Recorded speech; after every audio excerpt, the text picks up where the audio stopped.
पर रहने वाले प्रत्येक जीव, चाहे वह व्यक्ति हो, चाहे वो पेड़ पौधे हो या जीव जंतु हो, एक प्रकार की ऊर्जा से घिरे रहते हैं।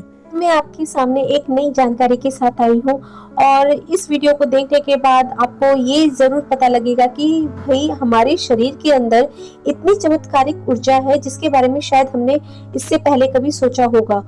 आज का जो हमारा विषय है वो है ऑरा। आपका बहुत बहुत स्वागत है आपके अपने YouTube चैनल योग श्रृंखला विद पायल में।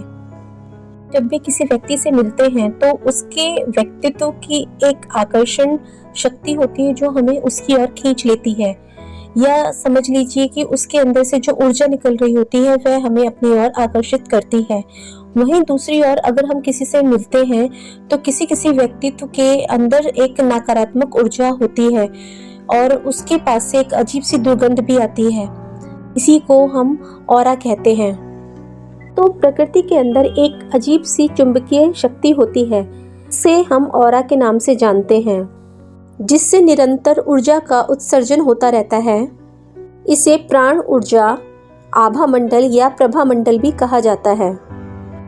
दोस्तों, ऑरा व्यक्ति के अंदर छुपे हुए अपने असली व्यवहार को दिखाता है या दर्शाता है, या हम कह सकते हैं कि किसी वस्तु का सूक्ष्म रूप ही ऑरा है। मनुष्य का ऑरा क्या होता है? एक साधारण इंसान का ऑरा 2 से 3 फीट माना जाता है। इसे हम आभा मंडल का आवरण भी कहते हैं, जिससे नीचे जाने पर किसी भी व्यक्ति का मानसिक या भौतिक स्तर विकृत होने लगता है या टूटने लगता है। ऐसी स्थिति में उस व्यक्ति का जो मनोबल होता है वह भी टूटने लगता है। ऑरा या आभा मंडल व्यक्ति की एक ऐसी चमक होती है जो किसी व्यक्ति के मध्य से उत्सर्जित होकर उसके चेहरे या ऊपरी स्तर पर चमक की तरह दिखाई देती है। दोस्तों, चलिए इसको हम इस तरह से सोचते हैं या समझने की कोशिश करते हैं कि हम अगर कहीं किसी स्थान पर कभी जाते हैं तो कई बार हमें ऐसा लगता है कि हम क्यों आ गए, या हम बुरे फंस गए, या हमारे घर के अंदर ही कोई व्यक्ति ऐसा होता है जिससे हमें बात करना बिल्कुल पसंद नहीं होता, या उसके साथ बात करके हमारा मन, हमारा जो शरीर होता है एकदम भारीपन सा महसूस होने लगता है हमें। और कई बार ऐसा होता है कि हम किसी मंदिर में खड़े हैं या हम किसी जगह खड़े हैं, वहां पर हम किसी अनजान व्यक्ति को देखते हैं तो हमें उससे बात करने का मन करता है और एक आकर्षण होता है जो हमें उसकी ओर खींचता है। तो ये सभी जो बातें हैं ये कहीं ना कहीं उसके ऑरा से ही संबंधित हैं। कई बार हम किसी स्थान पर बार बार जाना पसंद करते हैं, या कई बार ऐसा भी होता है कि हम कहीं गए और हमें वहां पर बैठना भी पसंद नहीं है। कभी कभी हमें किसी मंदिर में जाना बहुत पसंद होता है। हम जब भी वहां जाते हैं तो हमें एक शांति का अनुभव होता है, हमें सुकून मिलता है। ये सब क्यों होता है, कभी सोचा है? ये सब इसलिए होता है क्योंकि वहाँ का जो आभा मंडल होता है वो हमें अपनी ओर खींचता है। इसी प्रकार से हर एक इंसान का अपना एक आभा मंडल होता है, ऑरा होता है, जो कि हमें अपनी ओर खींचता भी है और दूर भी कर सकता है। ऑरा एक चमत्कारिक ऊर्जा होती है। ऑरा का क्षेत्र शरीर से 4-5 इंच दूर तक होता है। यह एक चमत्कारिक ऊर्जा होती है और यह चमत्कारिक ऊर्जा शरीर के चारों ओर शरीर के बनावट की तरह फैली होती है। यह प्राण शक्ति का सुरक्षा कवच होता है। दोस्तों, व्यक्ति जो भी सोचता है इसका प्रभाव उसके ऑरा पे पड़ता है, उससे निकलने वाली ऊर्जा पे पड़ता है। और ऑरा का रंग व्यक्ति के चिंतन, घृणा, क्रोध, ईर्ष्या, द्वेष, इन सब के कारण गहरा होता जाता है। व्यक्ति की जो सोच होती है अगर वो पॉजिटिव है तो उसके अंदर से वैसी ही ऊर्जा निकलती है, वाइब्स निकलती है। अगर वो नेगेटिव रहता है तो उसके अंदर वो ही नेगेटिविटी जैसी ऊर्जा का उत्सर्जन होता रहता है।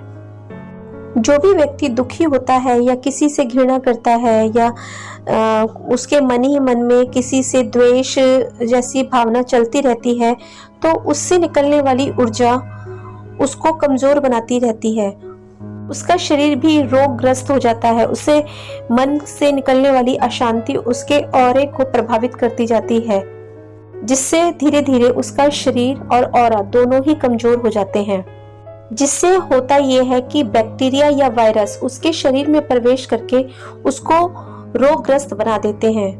मनोविशेषज्ञ का कहना भी है कि अगर हम जैसी भावना रखते हैं उसी की तरह हमारा शरीर भी रिएक्ट करता है। हमें कोई भी बीमारी मन से होती है।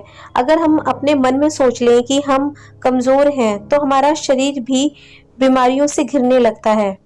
हमें इसका उपचार करने के लिए मन, आत्मा और शरीर इन तीनों पर समान रूप से कार्य करना चाहिए। अगर हम इन तीनों पर नियंत्रण रखें तो हम रोगी को जल्दी ठीक कर सकते हैं। इसलिए हमेशा हमें ऑरा की जो गंदगी होती है उसको साफ करने की आवश्यकता होती है। ऑरा को साफ करने के लिए हमेशा उसकी सफाई ऊपर से नीचे की ओर की जाती है।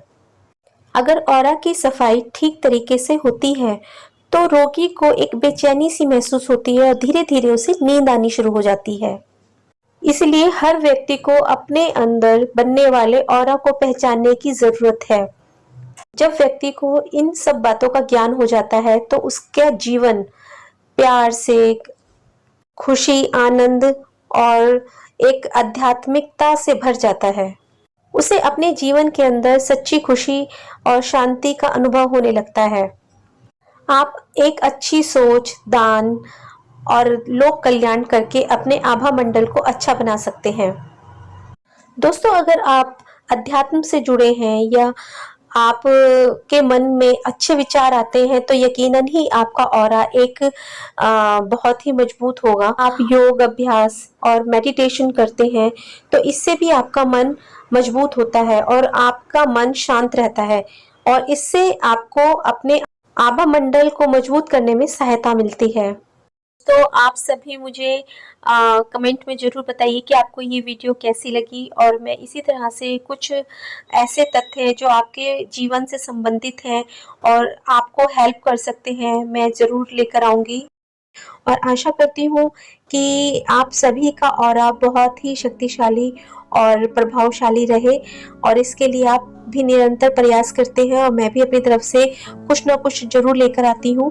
तो तब तक के लिए धन्यवाद। करें योग, रहे निरोग।